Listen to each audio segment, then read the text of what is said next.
Hi everyone, just wanted to show you this quick game I played. It was a Blitz game, 10-minute game, but I think the entire game maybe lasted 3 or 4 minutes in the end.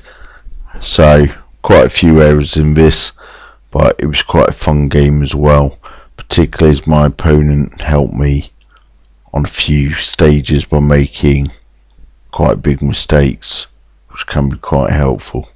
So this is how it began.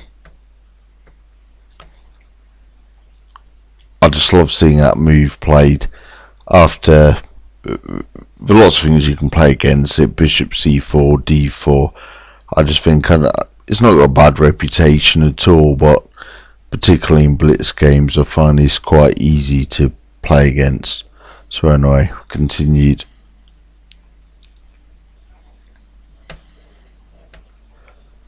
f4 now. I was surprised by this. I suppose in a quick game you might wonder, right, what I'm going to do with the bishop and c1, but there's one tactic that I thought was well worth playing, particularly in the speed game, and this is what happened. Knight takes e5, d takes, and then you get the thematic queen to h5 check, and then he's got to move his king now. If he plays g6, and we get the old trap, queen takes e5, he blocks it with a piece, and queen takes h8. Sometimes you get not as nice a position for white as this. For d3 pawn, protecting e4 pawn, make sure there's not going to be any trouble there whatsoever. So obviously that's really bad for black. So he's got to move his king, and he chooses d7. I get the second pawn for the knight, and then he played queen f6, which is by far the best move. And to be honest, I didn't think about that when I played the knight sacrifice. After bishop takes f4, which is what I played, white's still better, but when the queen's come off, the advantage is going to be reduced. So I was looking for all-out attack in the Blitz game. So probably bishop d6 here would be best for black, and then I'm going to capture here, knight takes, and black's not as bad, but instead he makes things nice and easy, plays knight c6, overlooking the fact that the queen can come in and get another pawn. 4 pawns for the knight now, check, and legal move king e8 and knight c3, bringing the knight into play. Again he makes an inaccurate move here, knight g to e7. What you should have done, if we just take that back a step, is just bring that bishop down to there, which would pin that knight and stop any chances of it leaping to d5, which is what he thinks he's got achieved here with this knight move. But a castle, so I can move knight d5 in future.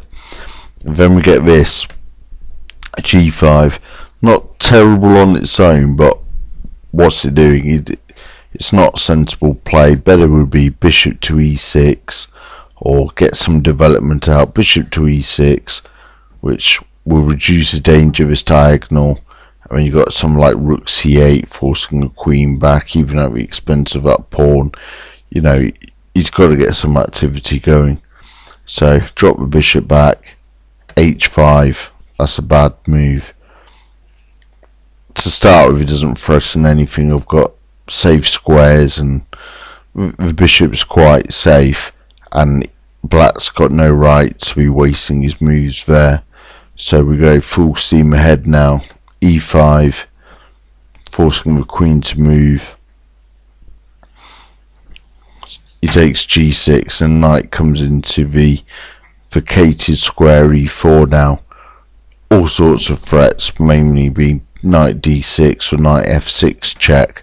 And as we can see, knight d6 straight away would force him to give up his queen, so he needs space for his king.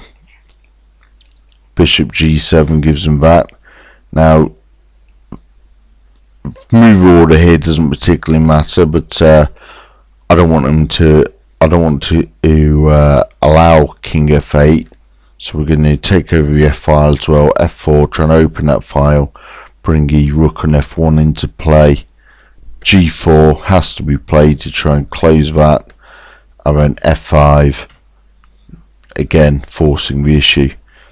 Now again, my opponent makes a mistake here, needs to take here with bishop. I mean, white's probably already winning at this stage anyway, but already won, should I say, but anything can happen in Blitz. But he makes the move that I was hoping he'd make. Knight takes f5, which stops knight d6.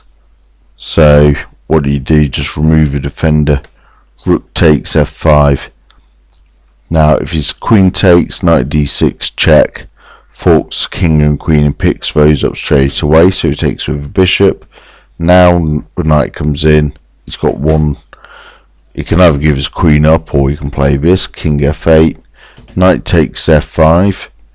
Now if his queen takes, rook f1 is going to pin the queen against the king, and so he plays this next move, which is his final mistake. Knight takes e5, overlooking the fact that knight was defending an important square. Queen e7, checkmate, and there you go.